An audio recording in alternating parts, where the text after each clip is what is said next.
Welcome back to the Sunday Talk Show, This Day Live. I'm Reuben, Abati. The Nigerian National Petroleum Corporation, NNPC, has been marred by scandal after scandal. The latest episode involves a memo alleging that $25 billion in oil contracts may be in jeopardy. The memo specifically accused the group managing director, Dr. Maikati Baru, of corruption and insubordination. The Minister of State for Petroleum Resources, Dr. Ibe Kachikwu, sent a letter to President Buhari on August 30. When it was leaked to the press shortly after, it created a firestorm of controversy, with political commentators demanding the president should take action. However, the PDP, the People's Democratic Party, claims there is a conflict of interest, that the contract in question was meant to fund Buhari's bid for a second term in 2019. The president has had a meeting with Dr. Kachikwu and other top officials, also met either Kachikwu or Baru on Friday. But so far, the details of that meeting have not yet been revealed. Meanwhile, oil is the lifeblood of Nigeria. Here are some numbers to consider, for example. Between 1961 and 2014, almost 33 billion barrels of crude oil were produced and refined, bringing in 118 trillion naira. In 2005, the highest level of production was 918 million barrels, valued at more than 6 billion naira. Now, what exactly is going on? It's been the main issue of the week, and Nigerians are really concerned that, are we truly dealing with just insubordination or corruption on a massive scale in the oil and gas sector? No. Ijoma, you are...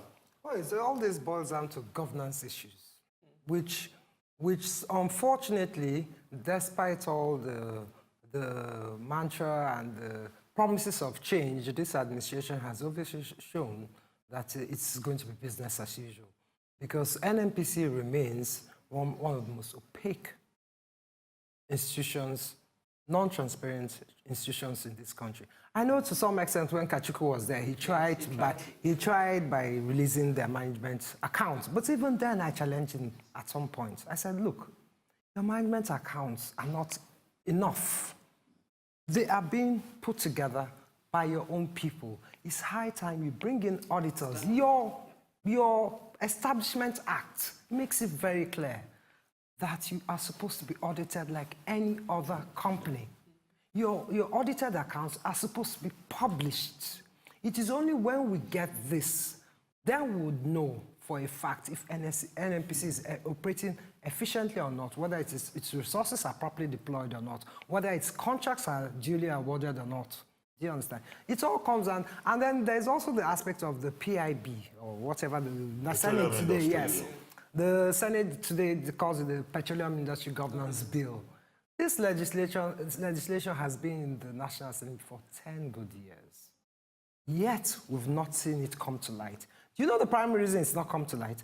Because of the operators in the industry, starting from NNPC to the multinationals. They ensure, they collude with the National Assembly to make sure this is built. And then they go every National Assembly from the 5th Assembly to the 6th Assembly to the 7th. They give us the impression, go through the motions.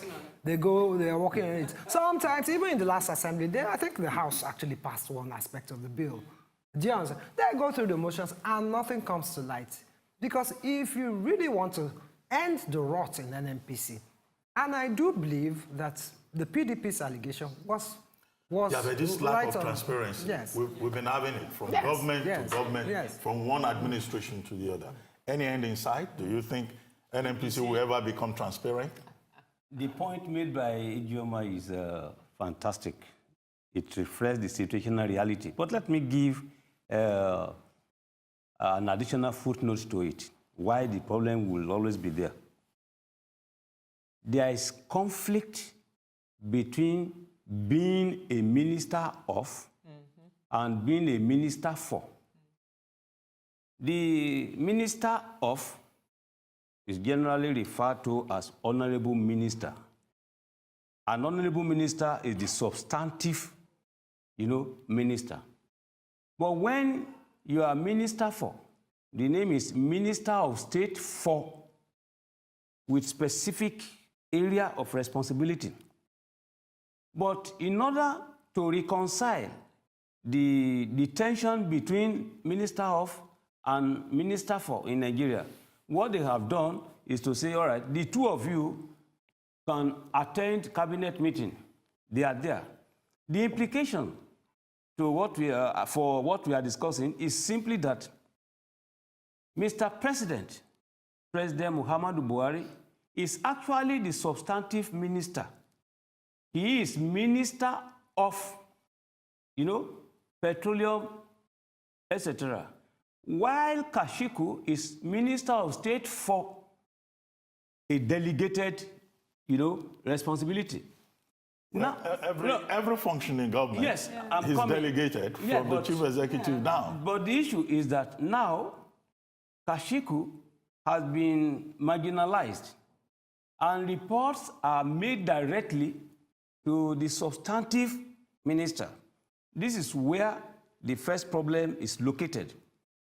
The issue is that Kachikwu is saying, look, he is not aware of what is going on, what has transpired. And that he has even not been able to access his own president. Precisely. The substantive minister, as it were. I mean, that is partly a problem. Secondly, you have the chief of staff, who's also a board member of NNPC, who, even if you look at what the Minister of State is flagging, hadn't flagged anything as an issue.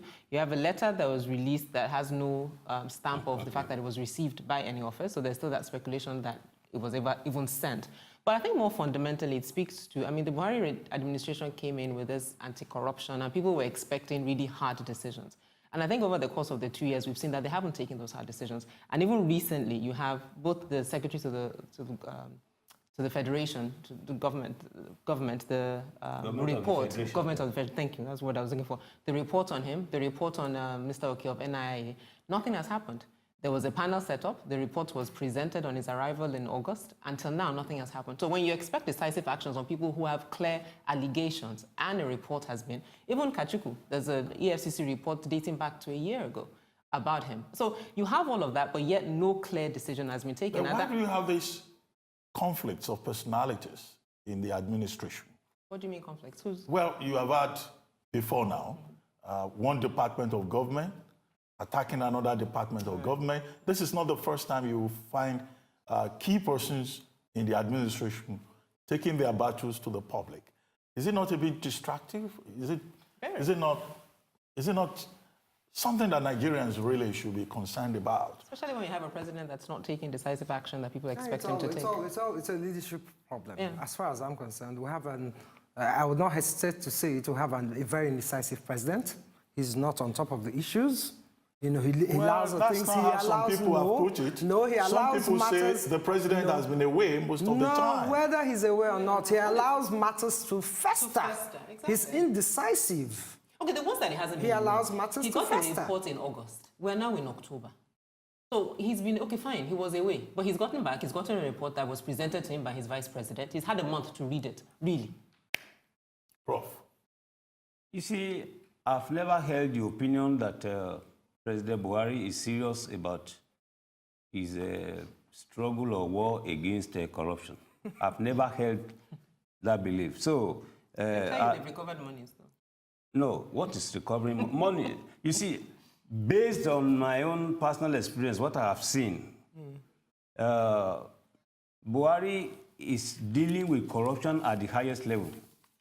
He ignores corruption at the lowest level, forgetting that the corruption at the lowest level is growing up. So when you cut off the topmost part... Which one has he cut off? No, Chebe is already... he claims that he's arresting some people and that they have been refunding. But we don't know the money refunded precisely. So what has he done exactly? But hypothetically, when somebody says he's doing something, you don't say he's wrong. Okay. It still remains at the level of hypothesis. But on this particular issue, at the NNPC, yes. There is a report that says the president has called for a ceasefire.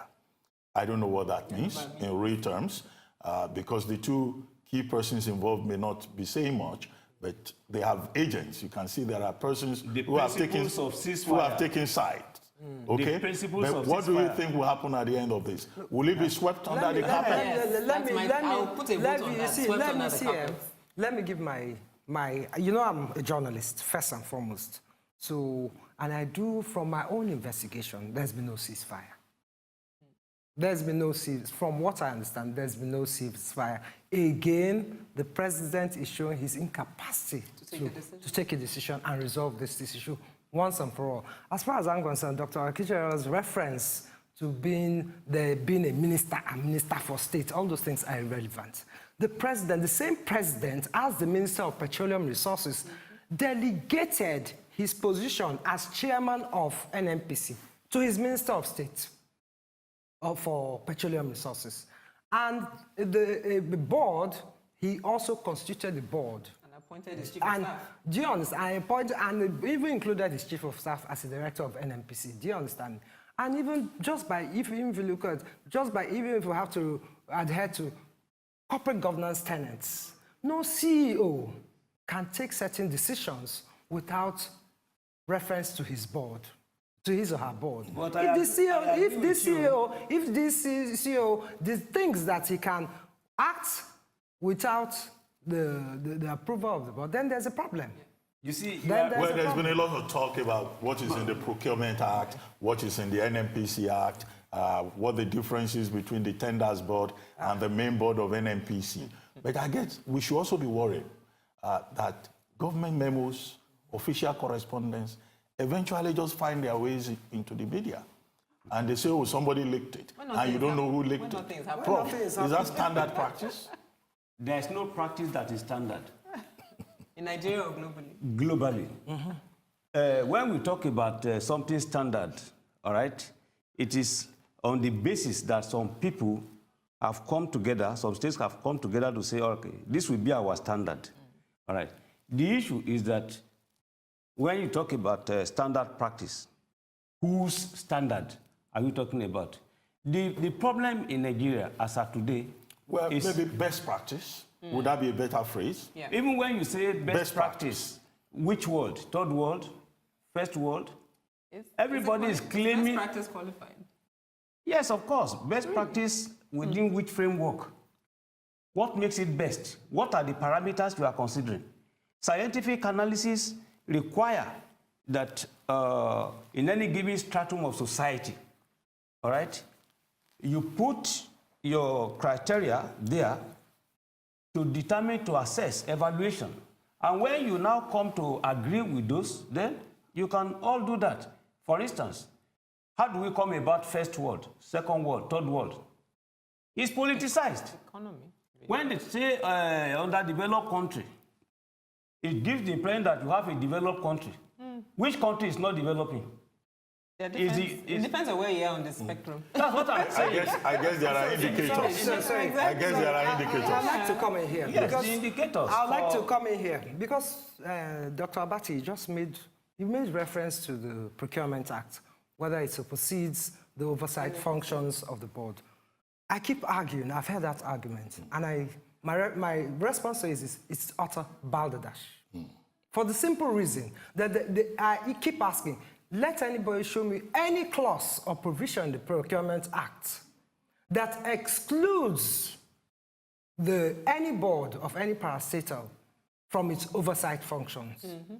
If the Procurement Act states so, they might as well dissolve all boards. Then we don't need boards. And they're irrelevant, exactly. But Then they become irrelevant. I've also heard that the nobody- GMD of NNPC can make certain approvals within a certain Of threshold. course, there's a threshold. And that has Every been the CEO, practice. Yes. Every CEO But has these that right. we're talking of multi-billion-dollar contracts.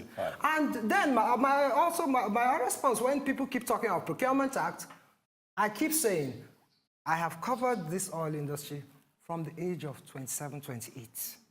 And I'm not aware that any major NNPC contract, since the Procurement Act was enacted into law under Obasanjo, goes through BPP. The BPP does not have the capacity. Do you understand? Is it because we're talking of production sharing contracts? We're talking of the joint venture. Is it a Guinea, the multi-billion-dollar Guinea contract that goes to BP? It's all balderdash. They don't go through them. Well, we've talked about. This is an area I we've understand. talked about the board, the procurement act, and all of that. Where does NATI come in here, which is the agency that is responsible for checking and monitoring transparency? This is all about transparency. Yes, transparency. They don't give no objections to contracts. I know. All they do is they I know, look but at. is there a role they can play going They come in forward? after the fact. That's all they do. And they issue reports and let us know where things have And gone wrong. then NATI, the to prevent problem with it. NATI is that NATI seems to focus, I keep telling them, you keep, there's an inordinate focus on just oil and gas. What happens to other minerals? Minerals. There is zero information on. Very true. Do you understand? And it's Forget oil and gas. It's the extractives. extractives industry. Yeah. Every second we kept getting, and there are reports, there are also conflicts. Oil and gas, I'm tired. Well, I mean, I think we'll leave it here. We'll probably come back to it as the story develops within the public space. You are still watching This Day Live, the Sunday talk show here on the Arise channel with me, Reuben Abati, in Nigeria's commercial capital, Lagos. We're heading for a short break now. Do stay with us.